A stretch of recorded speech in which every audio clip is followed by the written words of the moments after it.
Hi everyone, thank you so much for tuning in to this month's Fireside Chat. It's July 2021 and big topic of water cooler conversation is, have we reached the peak? Is the residential real estate market gonna come crashing down? My answer to that is one, I don't have a crystal ball, so I'm not able to fully predict it. But two, based on the analytics and based on what we're seeing and based on the economists that I read and tune into, I don't think so. The head economist for the National Association of Realtors says, look, we have a nationwide shortage of homes. And until that is alleviated, there's going to continue to be upward pressure on the market. We should be building 2 million homes a year just to catch up. We're only going to build about 1.5 million this year, so we are behind. We need to build 2 million over the next 10 years, 2 million per year over the next 10 years in order to catch up. We're way behind on that. Locally, we are seeing definitively a drop in demand and an increase in supply. And when you see those two things, it indicates a relative cooling of the market. That being said, when you look at our index, when you look at how we track this through the Cromford report, which is a wonderful analytical tool that the real estate agents pay to subscribe to and have access to, it's showing that we are still heavily weighted to sellers. Although that index has been decreasing, 100 is balanced. Last month we were at like 430. This month we're at like 380. We're seeing it come down. We're still seeing strong buyer demand.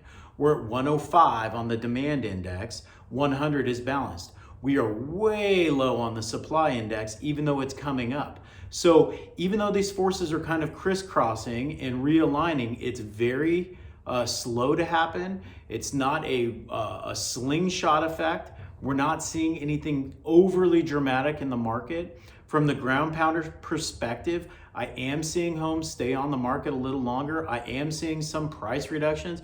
We are seeing the ability for our buyers to kind of sit knee to knee a little bit and negotiate. That being said, over the weekend, I had a buyer look at a home that had 20 offers on it. She turned around and offered on a place that had none. So there are some things in the market that are still occurring, homes that may be underpriced, lots of pressure on them, bringing the price back up to where it should be in the market, and then homes that are overpriced are having to adjust down. So we're seeing a little bit of an elongation of market time for listings. That being said, it's all relative. It's not like what it was 2 years ago. It's not like what it was even last year. Now we have clients calling and saying, man, it's been on the market for 2 weeks. What's wrong with it? Nothing's wrong with it. They may have just overpriced. And that's what we're seeing. That's why we're seeing an increase in the supply side of things, because sellers are now seeing that prices are such that it makes sense for them to pull the trigger and try to list and make the most money that they think that they can make. All that being said, when I hear people say, hey, I'm just going to wait until the bottom falls out, or I'm going to wait for things to go back down, I'm not sure how long you're going to be waiting. I really don't. I do think that over the next several years, we're going to continue to see prices go up. Are we going to see them go up as we've seen them go up very rapidly? I don't think so. I think we will see a leveling of things, but I still think that we're going to see prices go up.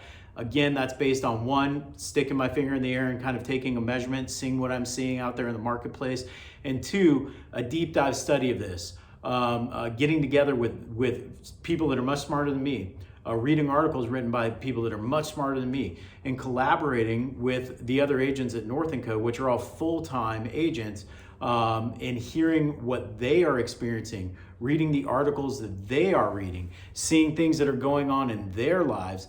I really think that we're going to see this market continue to appreciate, continue to go up, continue to expand.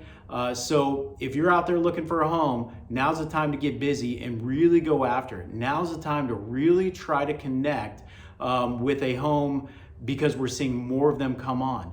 Now's really a time to put your best foot forward and hopefully be able to negotiate and sit knee to knee with people and negotiate like we used to. I love it. I love being able to pick up the phone, call agents, discuss, figure out what the best methodology, the best way that we can move this thing forward. How can we meet the seller and the buyer in the middle and put together a deal that works for everyone. So if you have any questions about what's going on in the real estate market, if you have questions about what's going on in your particular area, if you have questions about what might be happening in the real estate market in your particular situation, please give me a call. I can be reached at 602-595-4200. Thanks a lot.